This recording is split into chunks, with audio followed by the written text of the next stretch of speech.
Hello and welcome back to Take Two. We're your hosts. I'm Lindsay. And I'm Stacy. And today we are talking about our favorite and least favorite therapists in the media, and if the way therapists are depicted in the media actually has an impact on how people view therapy. And then we're going to leave you with a little tidbit on how to make sure you're getting the most out of therapy. Yeah, and how to find a therapist that is a good match for you. Mm-hmm, exactly. Yes. And before we start talking about our favorite and least favorite, I just wanted to give the people a little behind the scenes look. This is what I showed up with today as my notes for this episode. Okay. So if you're listening, there's literally no words in my notebook. Do you want me to pull mine? And I would like you to show the people your notebook. Okay. And I will count the pages. 1, 2, 3, 4, 5, 6, 7. No, six. 6 full, like not a little notebook, full pages for those listening. Yeah. Of notes for this podcast episode. Just a little. And it works. It works. It works for us. You know what? Yes. It works for us, exactly. Because Yes. I come in with no plan and you come in with a lot of information. And in the middle of there, it happens. We can make the it happen. magic happens. Yes. Okay. I just Talk about shrinking. Okay. Okay, so I started watching the show. It's on Apple. Jason Segel plays a therapist. And he wrote it too, I think. Did he? Yeah. I think it's so well done. Oh my gosh, it's so funny. And it's obviously, we'll get into it, not a very realistic portrayal of a therapist, but yet it's very entertaining. And I think it straddles the line of comedy and drama so nicely. And it does bring up a lot of issues, a lot of emotional issues. Like there's a PTSD client, there's a client struggling with a relationship. There's grief for the therapist, and showing that the therapists have issues too, and just kind of watching them interact with each other, I like. Yeah. But even before we get into our lists, I will say one thing that I found really interesting. We talk a lot about the balance of listening and allowing your client to lead progress and giving advice, and it's like a dance with that. Yes.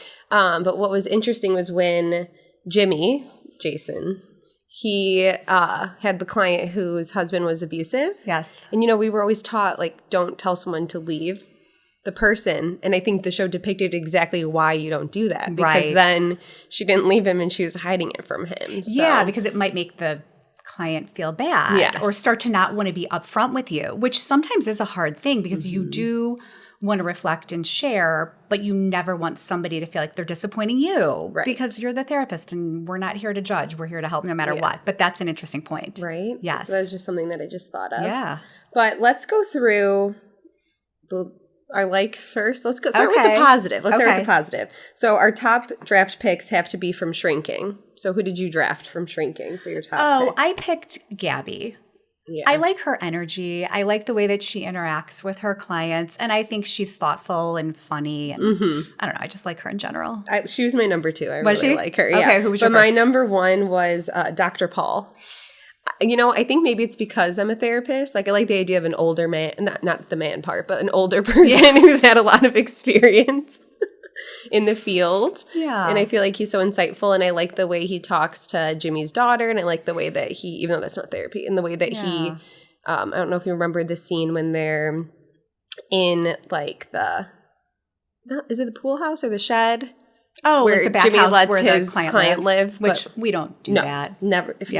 Never, ever. So unethical on so many levels. But how Dr. Paul interacts with the client who's living with Jimmy. Yeah. I thought he did a really I think good job. He's just a wise older figure. Got a lot of years of experience. Yes. Yes. Okay, who's your number 2 draft pick? I picked the therapist, played by Niecy Nash in the show Never Have I Ever.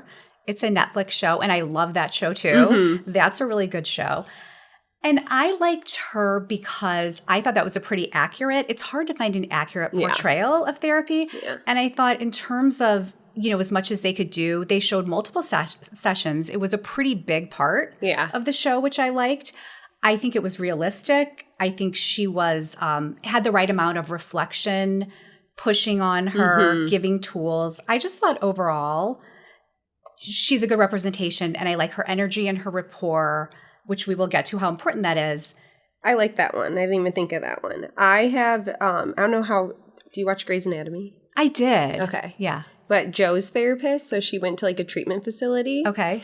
And I really like the tangible tips her therapist gave her. So she's having a panic attack, and her therapist teaches her how to like go through and something that you know. So she acts like she's getting ready for surgery to like, you know, take your brain out of the panic and into something else. So I liked some of those pointers because I also think then viewers watching the show could take that away. I agree with you. And that's part of what I think Never Have I Ever too. That therapist gives tools. And I think a lot of times if you haven't been in therapy, you might think of therapy as just, how are you feeling? How does that make you feel? Which I laugh when I say that because I sometimes do say that in my sessions. And I'm like, okay, this is cliche. But yeah, just seeing their actionable tools that we give people. Yes. So I like that. My third, I couldn't really find one in media that I like loved, but my third draft, I'm just skipping over yours. My third draft is Brene Brown. Yeah. Is that yours too? I listed her as a, yes. Yeah. I know she's not in media. She's not in a show. Like she's not a character, but she's like a well-known therapist. Well, she has an HBO show, and I know we talked about that, so I questioned, could I put that? So okay, yeah, I think we can count her. Okay. Now to the good part, our least favorite. Yeah, do you want me to start, or do you want to start? I can start. So I haven't watched this show in a while, but Mad Men. I was having to do some recall, but it was a really old school psychoanalytic type of therapy where they would like lay on the sofa and just only talk about their feelings. And it was a little bit misogynistic too. Because I think I remember at one point the therapist actually talked to the husband about what the wife had revealed in therapy. Yes. And it's like, no, we don't do that's the huge deal breaker. That's how it used to be. Therapy's come a long way. But remember, I mean, back in your day. No, I'm kidding. I remember.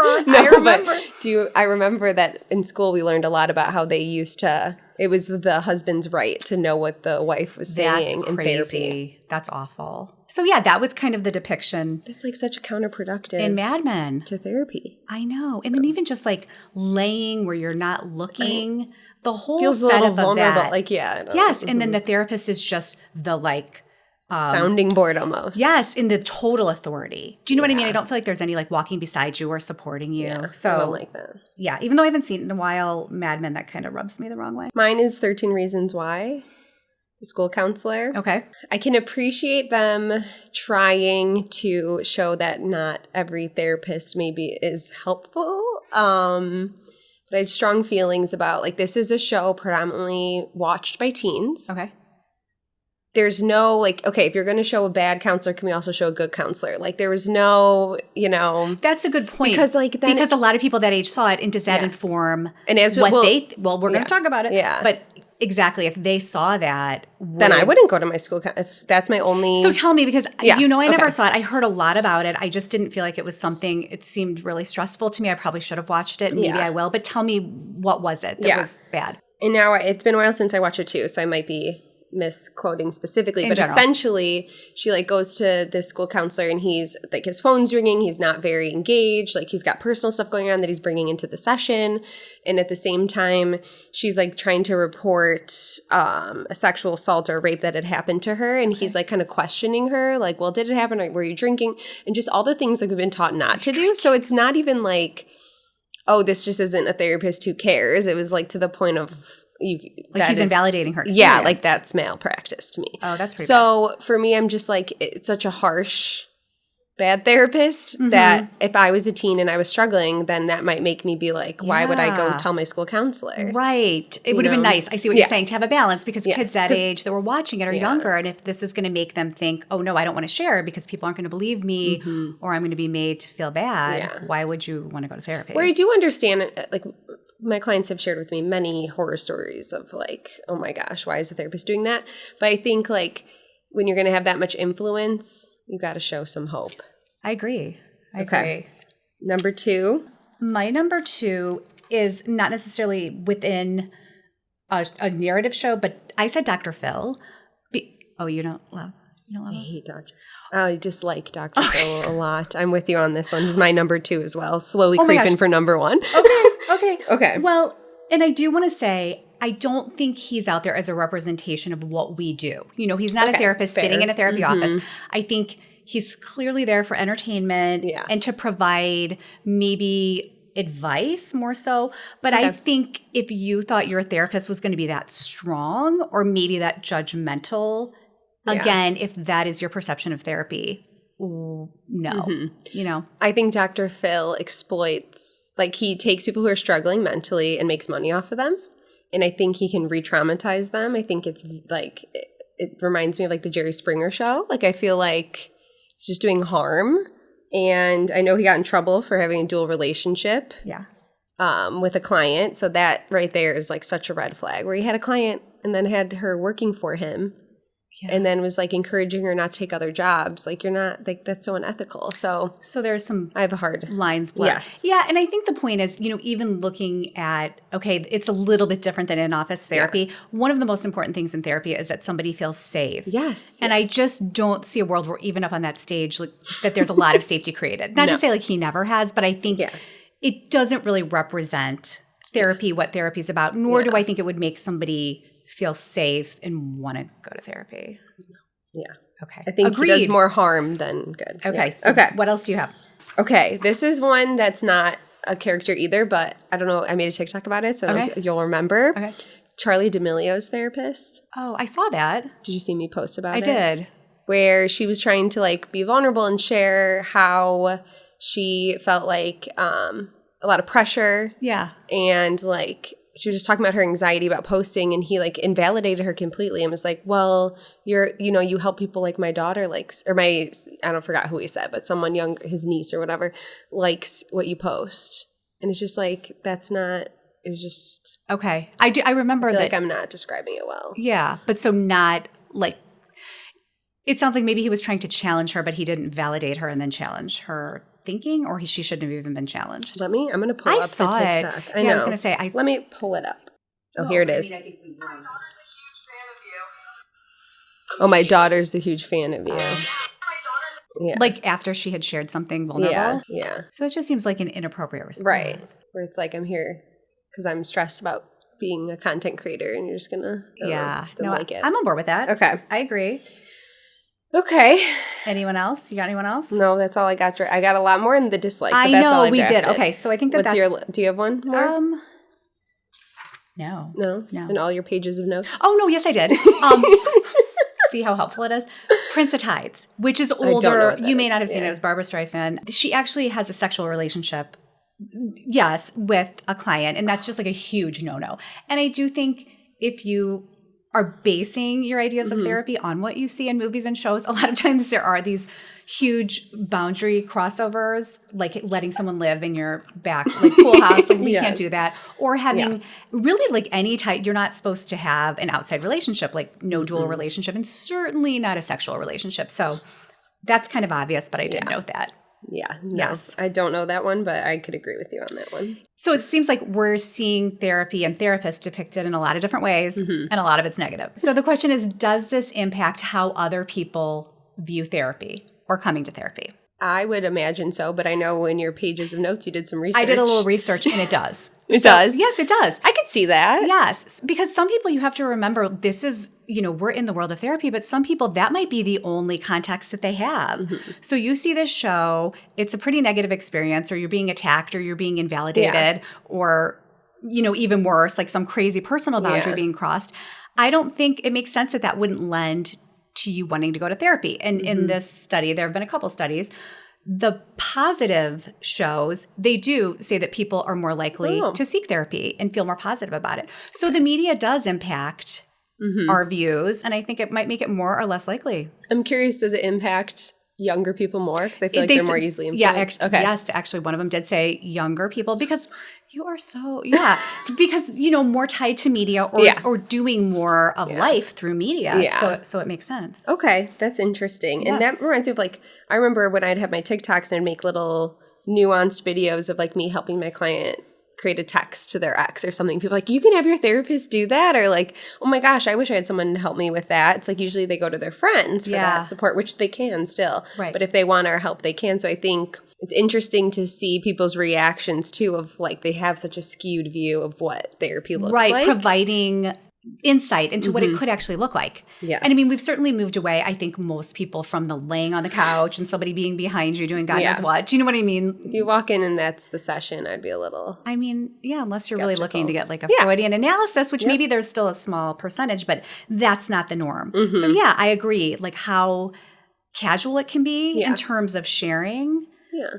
I think and that you can use therapy for so many different things. And so I think that weaves into our next piece of the biggest predictor of somebody getting the most out of therapy is your connection with your therapist. Yes. It's not what philosophy they're going off of or what kind of tools age. they use.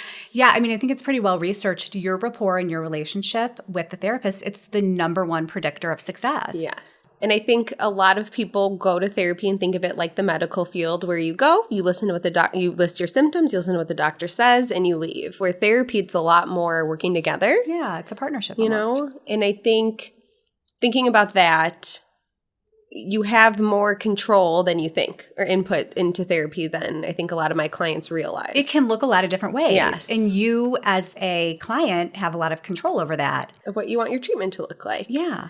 Yeah. And so we want to help for those who are in therapy, thinking about therapy, or just want to make sure they get the most out of therapy.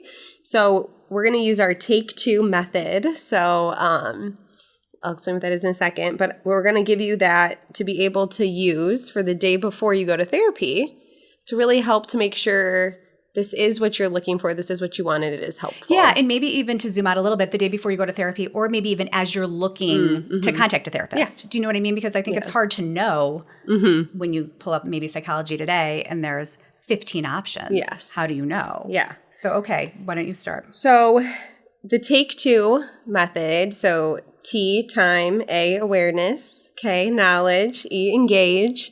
So T, time, we're taking 2 minutes. Everybody can do 2 minutes before bed, when you're in the shower, even like if you get there early, if you're an anxious person who arrives early, sitting in your car before that intake session or before therapy. So take that 2 minutes, get out a notebook, like actually write it down or in your phone notes. And we're going to build that awareness. So how have you been feeling? What have your thoughts been sounding like? What have your behaviors been like for the week? And I think that's so helpful when somebody comes in and they have written something down, even through the week. Like I know Take 2, maybe they can gather it and summarize, but I think you forget. And sometimes on any given day, it's like, oh, I feel great. And then I forget the whole week. And then, I end up getting a text like, oh my gosh, and this happened too. So I think it's important. Definitely. And that's where a lot of my clients, I usually start to ask them to create a phone notes for therapy and have them just write stuff down. Even if they don't think it's important, they pull it up at the start of session, they look at it and they're like, oh, no, that's solved or this. I think it's so helpful. But they have voiced to me that that's been really helpful for them to get more out of therapy. Yes, agree. So building awareness of how you've been feeling, or whether it's throughout your week, like you said, or about therapy. Knowledge. So what do you want to learn about? Like we said, if we're giving the example of for your week, like what questions might you have for your therapist, or what things might you want to learn about? Like, why did I do this? Or why am I feeling like this? Or why did I react like this?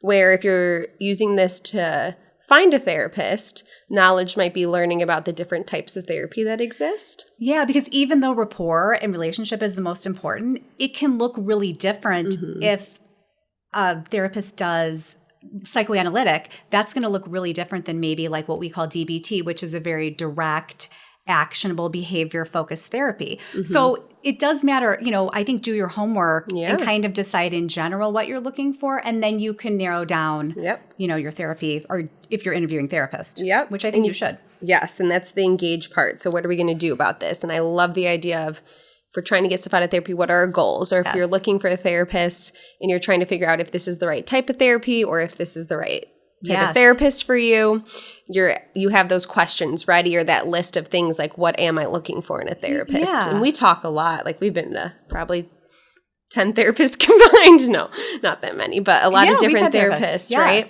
And so we always talk about too, like I remember we would talk about one therapist like super validating, and that feels good, but sometimes we want more skills. And then some therapists who aren't as warm and validating. I think that's a good question to ask. And I like to ask people that when we start, are you looking more for reflection or are you wanting more skills? And I think generally you get a combination. But sometimes there are people that are like, I really want some skills and I want to be out of here. And then there are some people that it just feels really good to them to reflect every week. And then when a skill is necessary, you throw it in. But I think that's good to know. And I think that's good to know. And you might not know till you get there.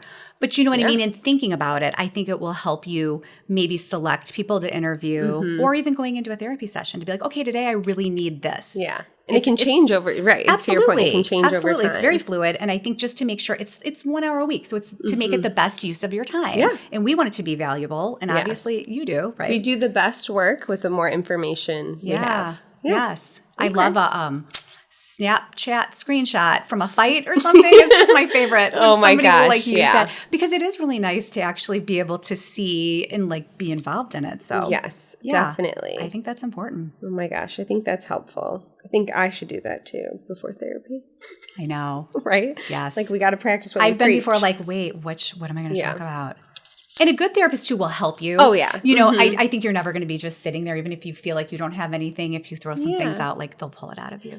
And that's a good point to make that. A lot of people tell me, do I have to have a diagnosis to go to therapy? Like therapy's for anyone. And it's for whatever you want to work on. So even if you're like, oh, I know I need to go to therapy for some trauma stuff, but I'm not ready. Yeah. You can still go and like learn how to manage the way that it's impacting you or learn how to learn about trauma. Like you don't have to agree. It's not like a cookie cutter and thing. And I mean, even preventative, just thinking, okay, this isn't a big deal, but this is on my mind, or this is a way that I want to be better. Yes. You know, like I've talked to a therapist about like, okay, what would help confidence in certain areas of my life? Because maybe I'm really confident in this one area, but in another area, I don't feel it. Yeah. So I think a therapist can be great for a lot of different things. I love that. So take 2 before your therapy appointments. Yes. I do have to, I have to admit that this is like moving way on. Okay. I have to admit. Like, wait, what? When you did not know how to silence a phone call last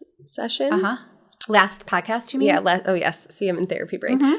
When you did not know how to silence a phone call, I did tell you the wrong button. So I'll admit I was making fun of you. So I was mocked. Okay, dramatic. A little bit. No, you a little bit. Okay, you were mocked. And then when you were made fun of. A little bit. It was just okay. That's okay. But then when I found out you told me the wrong thing, was I excited? Then was I mocked? Yeah, a little bit. So just so the people know, but I do want to tell you this. What? It's been kind of life-changing, actually. Has it? No, I'm not even kidding. Do you know the amount of times like I will have my AirPods in? Well, we got to give some context. So if you didn't hear last week, so we were doing the podcast. Our practice, it has 11 therapists, but Stacy and I like to be in the know of everything. So Stacy, I have ADHD that's, just means I have struggled with answering emails and phone calls. So Stacy handles all the emails and phone calls. What an angel. Find a business partner like her. And then, I mock and I compliment. I know. That's a good balance. But so we both get all calls to from our Main phone. Street. They ring on our phones. Yeah. So you can imagine as you're like listening to podcasts or doing your daily activities. We get a lot of interruptions. I can see how it interrupts. And so I'm shocked that for 3 years you have just been letting it ring. So it was ringing and she said, just click it off. But instead I picked it up and then hung up on them because I didn't know that you could just click it. Because I thought if you did that, it wouldn't go to voicemail. You thought it would just... I thought it was just like, goodbye. You thought what would happen is what you did instead? Exactly. You answered and hung up? Exactly. Okay. So it has been so nice. I track the logic. You're following. You're following. It has been so nice to be listening to my podcast and I would literally let it ring in my ear like 6 times. And now I just go... Talk to you later. Look at you. So the mocking was worth it. And, you weren't right, but you did teach me something. So all right. I'll take the credit. I appreciate it. Yes. Also, I was in Texas this weekend. Yes. And I got some really cute cowgirl boots. I was thinking I might wear them next week on the pod. Ooh. I want to see. Okay. I have a pair of like fringe boots from Nashville. Do you? We could start should we do a theme. We should do a little Texas theme. A theme week. Okay. I love it. We should. All right. Anything else you want to let the people know? I think that's good. I mean, just an overview. And if you guys have any questions about finding a therapist or going to therapy. Or send us, please, therapists and media that you like or dislike. And we could talk. We could do a little we could do even more. Our thoughts on them. Yes. Yeah. Or if there's certain topics you guys want. I would love to hear that. Yeah. Us to talk about. Okay. Well, thanks for tuning in to Take 2. Thank you. You can find us on social media. And you created the Instagram page. I know. Now I'm thinking what it's called. Take 2 Pod. Take 2 Pod on TikTok. And Take 2 Pod on Instagram. Yeah. Yeah. So find more content there. Yes. Thank you. You're going to do your double wave? Bye. The OGs will know that. Thank you for listening to the Take 2 podcast. Lindsay and Stacy are licensed therapists, but they aren't your therapists, and this podcast is not therapy. Production assistance is provided by Bird Blue Creative at bird.blue.